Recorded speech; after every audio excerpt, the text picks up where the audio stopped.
L'Église catholique romaine a toujours eu tendance à occulter les phénomènes qui touchent à l'exorcisme. À plus forte raison, le clergé n'a jamais autorisé qu'un exorcisme, fait par l'un de ses membres, soit filmé. Pour la première fois, une séance d'un grand exorcisme, pratiquée par un exorciste officiel, le Père Mathieu, a fait l'objet d'un document filmé. Ce document exceptionnel illustre un cas de possession démoniaque. Témoignage du docteur Sanchez, 47 ans. A assisté à plusieurs grands exorcismes du Père Mathieu. Lui seul a été autorisé à réaliser ce document. J'ai tourné ce film pour témoigner de l'existence réelle de Satan.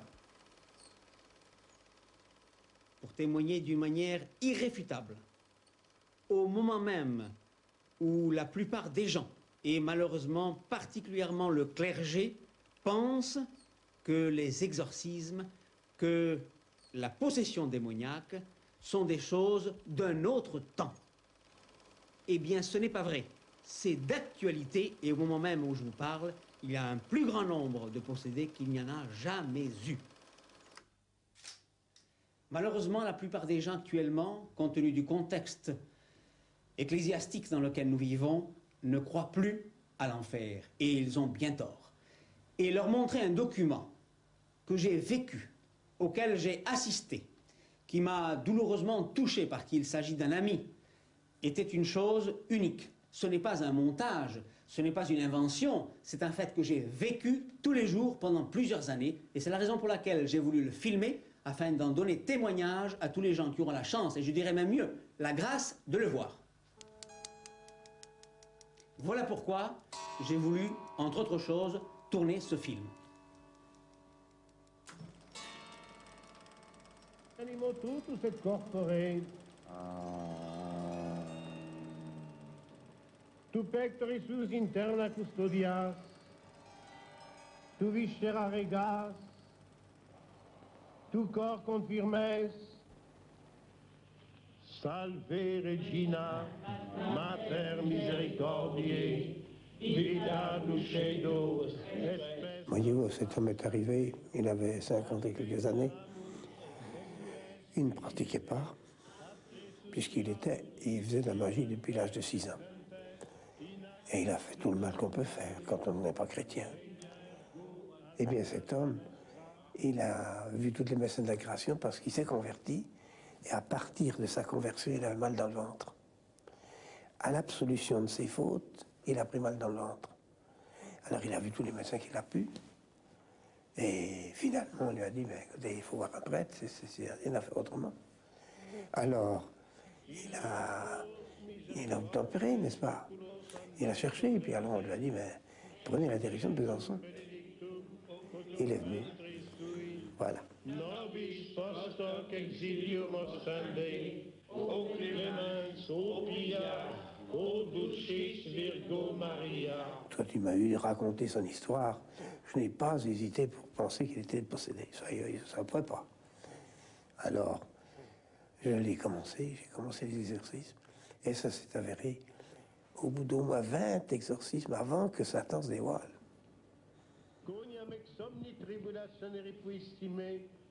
Et alors, quand il s'est dévoilé, ben, c'était la bagarre. Et la bagarre avec des témoins, avec tout ce qu'il fallait, quoi. Mais c'était épouvantable.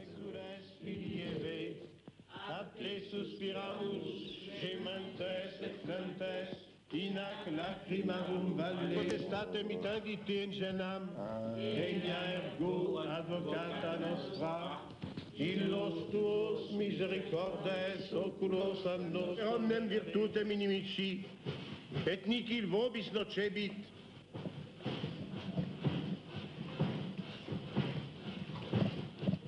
Verum tamen in hoc nolite gaudere, quia spiritus vobis subliciuntur, gaudete totem con nomina vestra scripta sunt in celis.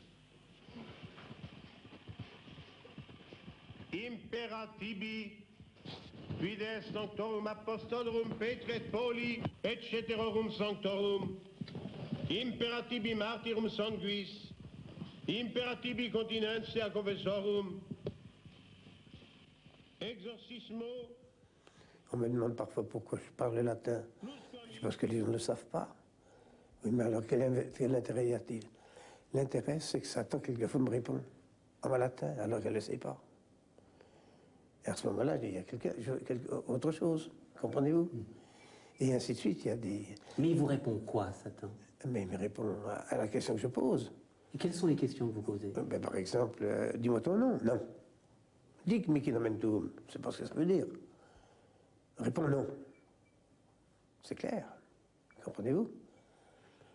Et pour tout, c'est comme ça. Salaud.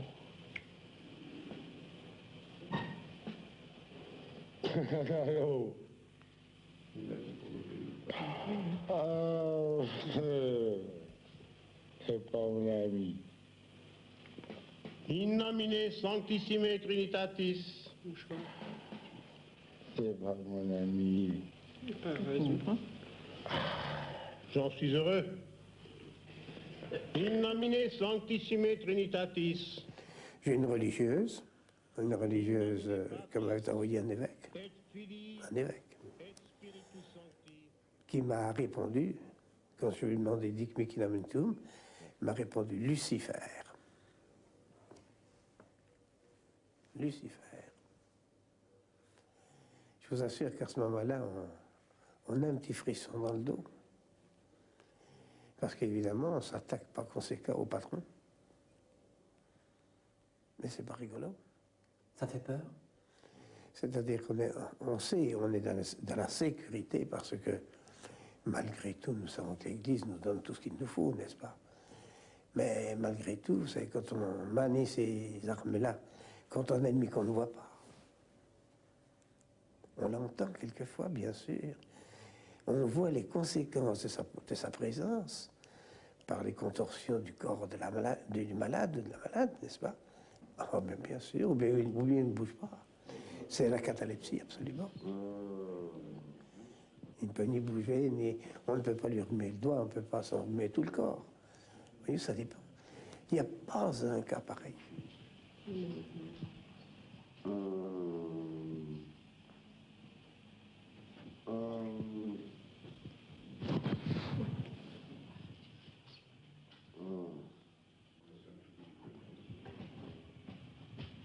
Prenez maintenant sous les bougies, en face des genoux, de l'autre côté des genoux, pour voir si les jambes plient. C'est la table qui s'en va. C'est la table qui manque. C'est la table qui manque. J'ai pu observer par ailleurs, toujours pendant ces exorcismes-là, que des modifications corporelles se produisaient. Par exemple, les muscles n'étaient plus des muscles, c'était de la pierre. Je n'enlève qu'un à la fois et les deux qui viennent ensemble. Et cet état-là était en relation directe avec l'exorcisme et pas autre chose, puisque lorsque l'exorcisme était terminé, il redevenait un homme normal, ou en tout cas apparemment normal, comme tout le monde. Notre-Dame de Fatima, viens à notre secours. Les sangles que vous voyez, et qui sont extrêmement robustes, puisqu'il s'agit de cuir et qu'il a 3 mm d'épaisseur, sont là de manière à contrecarrer l'action explosive du démon. Pendant l'exorcisme, en effet, le possédé que vous voyez là a une force absolument surhumaine, à tel point que plusieurs hommes n'arrivent pas à le maîtriser sur cette table. Pour cette raison, les sangles sont destinées à l'y maintenir. Voilà pourquoi il est sanglé. Et il est sanglé aussi parce que on craint que certains gestes inattendus puissent blesser aussi l'entourage. Ce n'est pas à écarter. Sors de cet homme. Sors de cet homme.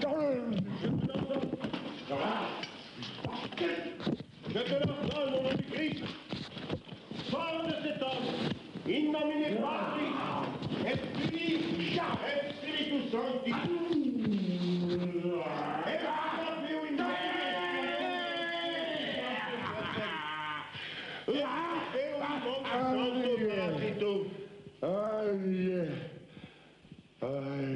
Mon Dieu, délivre André. Père, accorde à tes enfants cette grande grâce pour leur montrer combien tu peux être aimé comme un père avec nos cœurs d'enfants. Père, exauce-nous. Je peux vous assurer que je ne me doutais pas un instant des ruses extraordinaires qu'utilisait le diable pour arriver à ses fins. Salve Regina. Et il ne faut pas croire, en voyant ces images, qu'il s'agit du possédé lui-même. Le possédé est absolument inconscient. Il ignore tout ce qui se passe, il est parfaitement inconscient. Son corps qui devient comme de la pierre, qui pèse des tonnes, les grimaces qu'il fait, ses yeux injectés, ses rictus, ces crachats qu'il envoie au visage des prêtres, il est absolument inconscient de tout cela. Et c'est le diable qui le fait en se servant du corps du possédé. Par conséquent, le corps du possédé est entièrement sous sa domination et s'exprime à la place du diable. Et d'ailleurs, pendant les exorcismes, je peux vous assurer que les gens qui l'entourent ont peur. Le seul qui n'a pas peur, c'est le Père Mathieu. Alors pourtant qu'il voit à travers ses yeux, pendant l'exorcisme, les flammes de l'enfer. Ce n'est pas une image, il le voit vraiment comme s'il y était. Terreur des démons. Terreur des démons. Notre-Dame du Rosaire, délivrez votre enfant.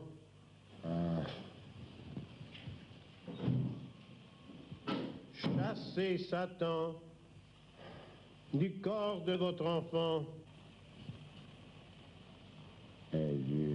Par le sacerdoce du Christ, Satan sort de cet homme. Père, chassez le démon pour toujours. Repousser en enfer Satan et les autres esprits mauvais qui errent dans le monde pour perdre les âmes. Pendant un siècle, on a récité cette prière de la part de l'Église. Et on l'a supprimée. Pourquoi? Parce que Satan en avait marre. Et c'est lui qui a obtenu ça. Satan s'est arrangé pour pouvoir faire disparaître toute lutte, toute résistance contre lui.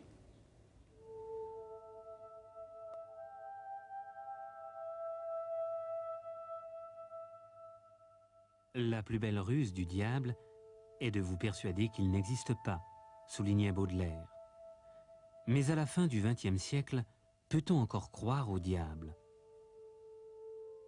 Une question d'actualité, à un moment où l'on assiste à un regain d'intérêt pour les sciences occultes et la parapsychologie.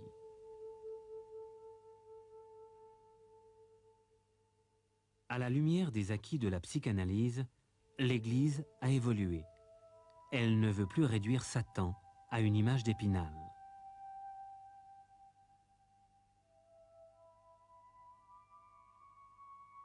Pourtant, l'Église catholique continue à nommer secrètement des exorcistes officiels, même s'ils sont de moins en moins nombreux. Parce qu'on ne veut pas faire du mal à Satan. Ou plus exactement, on n'y croit plus. Alors on ne se bat pas contre celui qu'on ne connaît pas. Pas possible, ça. C'est peut-être pour ça qu'il fait tant de mal. Oui. Mais vous, Père Mathieu, vous l'avez rencontré, Satan? Oui. Je peux le dire. Je peux le dire. Quelle impression ça fait? Ça ne fait pas rire. Mais d'un autre côté, il ne faut pas avoir peur. Car un enfant qui ne quitte pas sa mère peut être défendu par elle comme si c'était une lionne qui défend son petit. La Sainte Vierge défend son enfant. Dans l'exorcisme, si on est en règle, on ne doit pas avoir peur, on ne peut pas avoir peur, car tout de même, il y a l'amour divin entre Satan et l'enfant que nous sommes. Les anges, les anges. Saints anges, venez au secours d'André. Chassez le démon pour toujours. À 84 ans, le père Mathieu continue son combat, corps à corps, avec le prince des ténèbres, inexorablement, envers et contre tous. Satan, sors de cet homme. Je ne m'arrêterai qu'à l'heure de ma mort, quand le bon Dieu le voudra. C'est tout. Je ne veux pas, moi, me soustraire à mes obligations sacerdotales. Je suis prêtre pour ça.